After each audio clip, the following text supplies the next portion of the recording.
What if your greatest victory became the beginning of your downfall?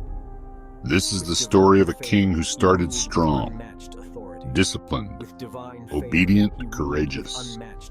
He trusted God enough to walk away from money, power, and military advantage, and he won. But after the victory, something shifted. He bowed to the very gods of the people he had just defeated. Pride crept in, warnings were ignored, and the man who once listened to God slowly stopped listening altogether. This is the story of King Amaziah, and how success can quietly destroy you if your heart drifts. Let's step into it. Amaziah was 25 years old when he became king. Young, capable, determined to do things right. He ruled in Jerusalem for 29 years. And the scriptures say something interesting about him. He did what was right in the eyes of the Lord, but not wholeheartedly. That one detail matters. When Amaziah secured his throne, he dealt swiftly with the officials who had murdered his father. Justice had to be served, but he stopped there. He didn't take revenge on their children. He followed the law of Moses, each person accountable for their own sin. It was measured, controlled, principled. At the beginning, he was wise. He organized Judah's army, 300,000 trained soldiers ready with spear and shield. But that wasn't enough for him. He hired 100,000 additional troops from Israel for a large payment of silver. On paper, it looked smart. More soldiers, more strength, more security. But then a man of God showed up. Your Majesty, don't take Israel with you. God isn't with them.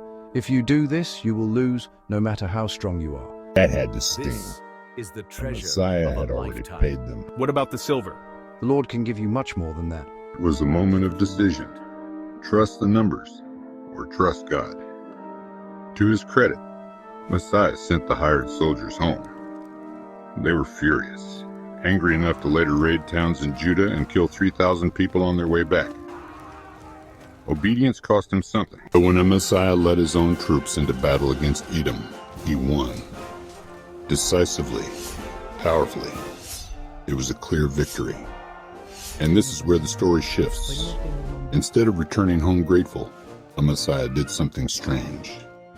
He brought back the idols of the very nation he had just defeated, gods that had failed their own people, and he bowed down to them. It's hard to understand. Why would someone abandon the God who just gave them victory for powerless statues? Why serve gods that couldn't even save their own people from you? Stop. Do you want to die? I know God has decided to destroy you because you refuse to listen. Success had changed him. Victory had inflated him. And pride was quietly steering the ship now. Flush with confidence, Amaziah challenged King Jehoash of Israel to war.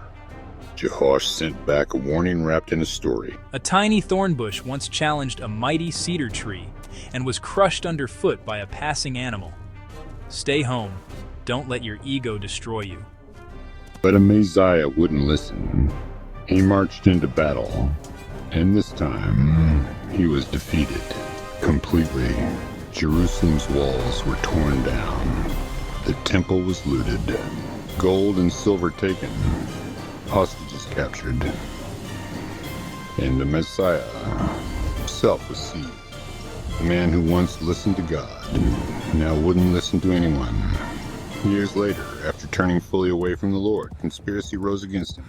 He fled for his life to Lachish, but they pursued him. And there, the king who began with promise was killed. He was brought back and buried with his ancestors. A quiet ending to a loud story. First, who you partner with matters.